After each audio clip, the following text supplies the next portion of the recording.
muchísimas gracias a Julio. Mi más sentido pésame para vos y para todos los compañeros de Mauro y de Enrique. Como siempre, un gran aprendizaje escucharte y un honor y un placer volver a vernos, aunque sea virtualmente, porque sabes que, como dijiste vos, sos una persona a quien quiero muchísimo y la verdad que es un placer y un honor que me hayan invitado acá. Muchas gracias a todos por estar del otro lado de la pantalla y un placer compartir con todos ustedes. La verdad que les agradezco que armen estos espacios y celebrar, ¿no?, este espacio de intercambio, esta posibilidad de escucharnos, de aprender de nuestros colegas, de aprender de lo que está pasando también en otras jurisdicciones, donde ponemos en común buenas prácticas y también los obstáculos y dificultades que vamos teniendo, que esto siempre nos ayuda también a mejorar nuestro trabajo del día a día. Un poco en línea con lo que planteaba Julio, la misión primordial del Ministerio Público Tutelar es claramente todo lo que tiene que ver con la promoción y garantizar los derechos de niños, niñas y adolescentes y personas usuarias de servicios de salud mental, y cuando no están garantizados, claramente trabajar para su restitución.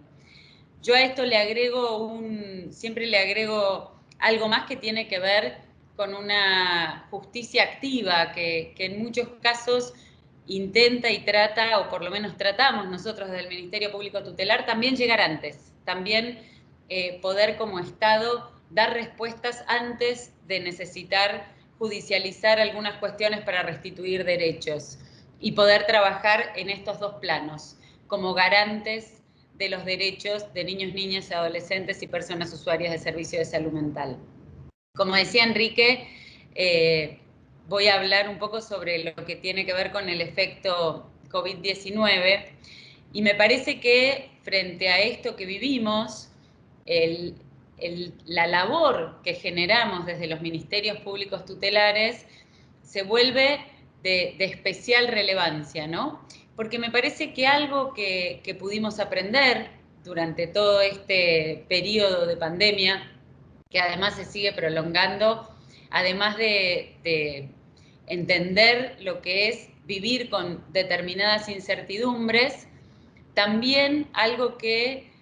pensamos en un momento que esta pandemia nos afectaba a todos por igual. Y retomando lo que planteaba Julio respecto de la igualdad, creo que si algo tenemos que saber y conocer es que obviamente los efectos de la pandemia y la necesidad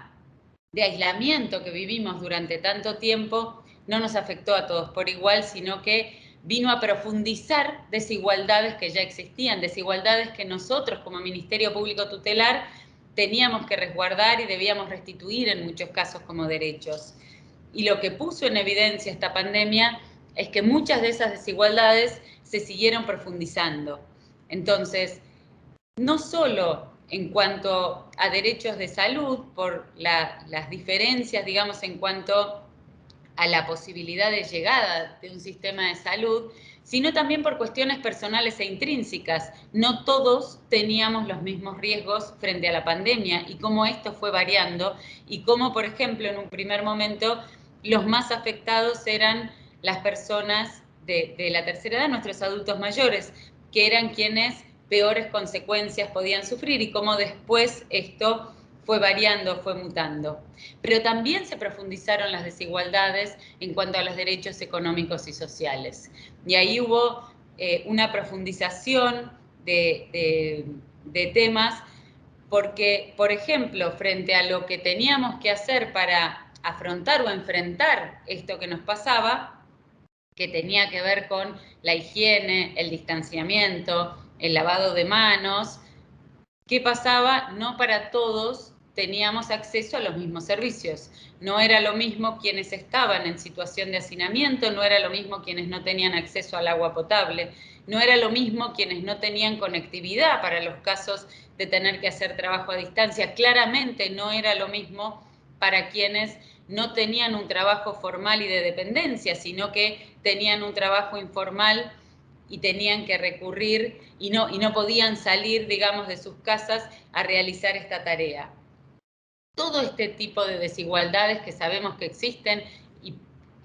por las que trabajamos permanentemente a la hora de pensar en cómo restituimos derechos, se vieron profundizadas a la hora de pensar en los efectos que generó el COVID-19 en tantas personas.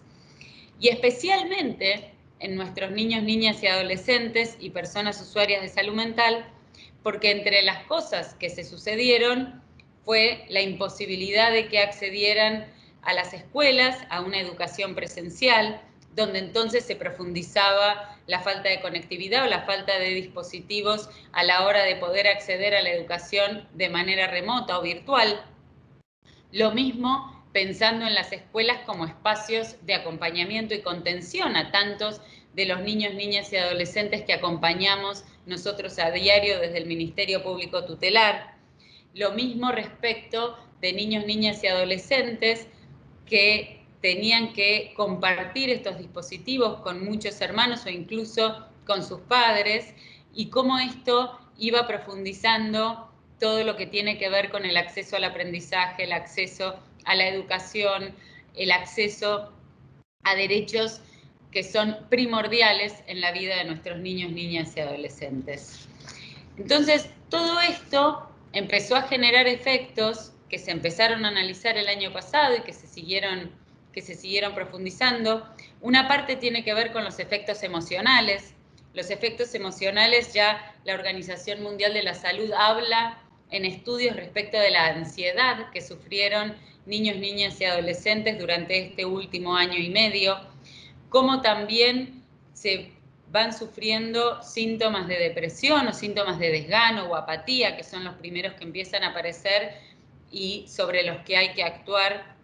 de manera rápida y pudiendo revertir esta situación. Los miedos. ¿Cuántos niños, niñas y adolescentes tuvieron miedo no solo de contagiarse ellos, sino también de contagiar a sus seres queridos o de que les pasara algo a sus seres queridos, y donde la muerte vuelve a estar en un primer plano de los temores que se empiezan a generar? Lo mismo pasó a la hora de profundizarse los trastornos alimentarios, sobre todo en adolescentes, y hay un estudio que está haciendo la Sociedad Argentina de Pediatría respecto de cómo aumentaron las consultas en este sentido.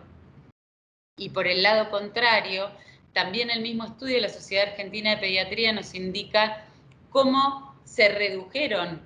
todo lo que tiene que ver con controles de salud a nuestros niños, niñas y adolescentes, y cómo se redujo también el calendario de vacunación respecto de cómo se venía vacunando hasta el 2019. Todos estos son efectos indeseados o efectos secundarios que generó la pandemia y el aislamiento como el método, digamos, de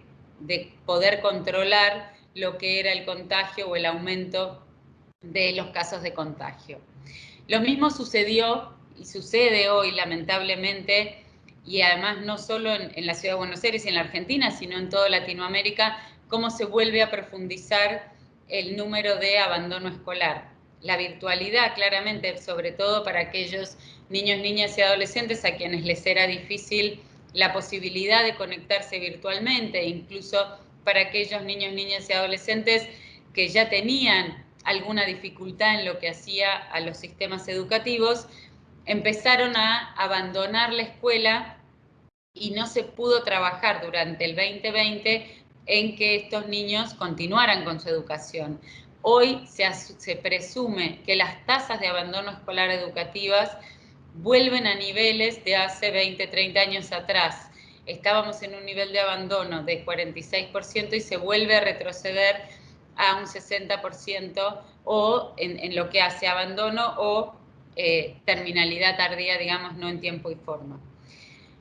Algo que aparece y sobre lo que claramente tenemos que trabajar desde los ministerios públicos tutelares tiene que ver con todo lo que es delitos en redes o delitos que tienen que ver con los espacios cibernéticos. Toda la virtualidad aceleró también un proceso de avance en delitos como pueden ser el grooming, como puede ser el ciberbullying, como es el sexting, el acoso cibernético, digamos, todos delitos sobre los que necesitamos no solo estar atentos, sino también brindar herramientas para que nuestros niños, niñas y adolescentes puedan, de alguna manera, estar protegidos y cuidados a la hora de estar tantas horas en las pantallas y con el manejo de redes. Todo esto, además, profundizado por un sistema de salud mental que también en muchos aspectos y en muchos casos pasó a la virtualidad. Y sabemos que mucho de lo que es acceso a la salud mental en un plano virtual no es lo mismo que lo que se puede lograr y se puede brindar en un plano presencial. Entonces, no solo avanzan los efectos negativos emocionales y de trastornos efecto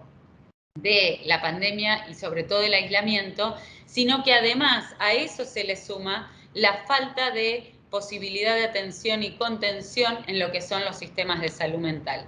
Y esto genera un triple impacto ya, porque de la desigualdad primaria que venía planteando sobre la profundización de las desigualdades en lo que hace a los derechos económicos y sociales, se suma los efectos secundarios de todo lo que tiene que ver con el aislamiento, pero además tampoco estamos pudiendo acceder hoy a sistemas de salud mental que den respuesta y una respuesta pronta, rápida y firme a todo esto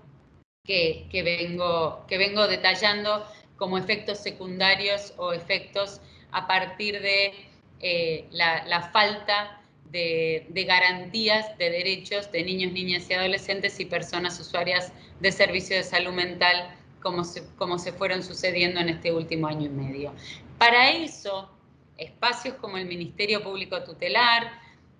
son vitales. Y es vital también que entendamos cuál es nuestra responsabilidad hoy más allá de todo lo que venimos trabajando. Porque creo que esta situación excepcional amerita que profundicemos nuestra capacitación, que profundicemos nuestro estudio y nuestro análisis de todos estos efectos que vengo mencionando y sobre los que no quiero, digamos, seguir detallando para no extender en la exposición. Entonces, hoy, más que nunca, siento que como espacios de restitución de derechos de niños, niñas y adolescentes y personas usuarias de servicios de salud mental, estamos interpelados a comprender a fondo cuál es la situación que hoy viven todas estas personas que representamos, que hoy viven y que de alguna manera están condenando a todas las personas a quienes nosotros tenemos el deber de restituirle estos derechos. Por eso creo que la capacitación y espacios como estos de intercambio son no solo interesantes, sino que hacen a que nosotros podamos hacer mejor nuestro trabajo. La segunda tiene que ver también con esta posibilidad de encontrarnos, y es la capacidad que tenemos de trabajar en red, la capacidad que tenemos de aprender del otro y la capacidad que tenemos de trabajar entre todas las personas que tenemos que dar respuesta a estas situaciones, sea con organizaciones específicas que trabajan estas temáticas, sea entre distintas jurisdicciones, sea entre distintas personas que trabajamos en la justicia y también entre los distintos poderes del Estado. También me parece que algo que es clave que podamos profundizar desde el Ministerio Público Tutelar, pero también desde la justicia en general, tiene que ver con el acceso a la justicia.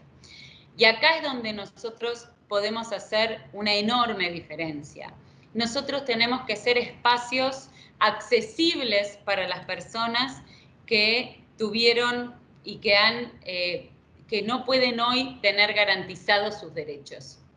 Para hacer accesibles estos espacios necesitamos trabajar todo lo que tiene que ver con el lenguaje claro. Necesitamos que las personas por quienes nosotros trabajamos entiendan cuáles son sus derechos y qué es lo que pueden hacer en caso de sentir que esos derechos no están siendo respetados o están siendo vulnerados. La segunda cuestión que tenemos que trabajar es en los mecanismos de acceso.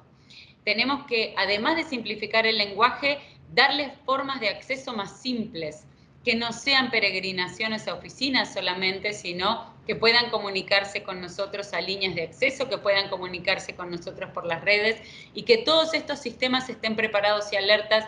para dar respuestas. También la especialización de quienes son nuestros abogados del niño y quienes representan a cada uno de esos niños, niñas y adolescentes que ven vulnerados sus derechos. Lo mismo respecto de facilitar mecanismos. Usar todo lo que tiene que ver a capacitar a las personas que están en permanente contacto con niños, niñas o adolescentes o personas usuarias de salud mental. Y que esas personas, al recoger alguna vulneración de derechos, también tengan acceso